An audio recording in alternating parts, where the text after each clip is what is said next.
update natin para sa lagay ng ating panahon ngayong umaga po ng May 14, 2024 na kung saan sa ngayon ay iba't ibang weather system ang umiiral po ngayon dito sa ating bansa.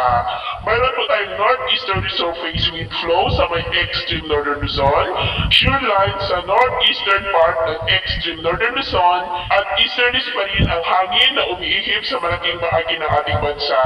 At meron pa rin pong intertropical convergence zone dyan po sa may southeastern part ng Mindanao. Ang ITCZ po ay tinagurian na breeding ground ng mga sama ng panahon at may nabubuo muli dyan na sirkulasyon kaya ninyong nakikita na posibleng lalakas ulit yan sa mga susunod na araw at ang development po niyan ang ating babantayan kung matutuloy po o hindi. At ito naman ay pinapakita ng forecast model natin pong ginagamit hanggang po sa susunod na 2 linggo. At sa lagay ng ating panahon, ngayong madaling araw ay maayos ang panahon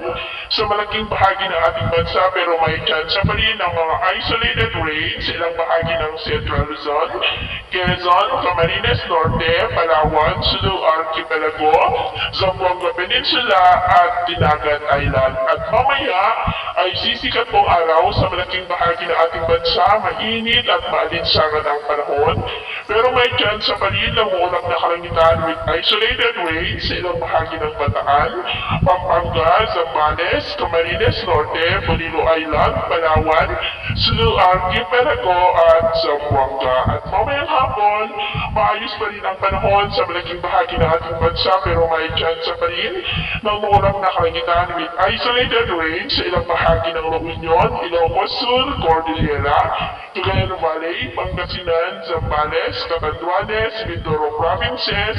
Palawan, Sulu Archipelago, Zamboanga Peninsula, Maguindanao at yan po sa may Davao. At sa atin naman pong mabaybayin dahil po sa northeastern resurface wind flow ay maanan po sa mga baybayin ng Batanes at Babuyan Islands ng mga alon ay aabot po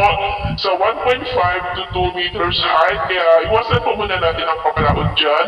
lalo na po sa ating mga kababayan na gumagamit ng maliliit na bangka para po mas makaiwas sa mga sakunang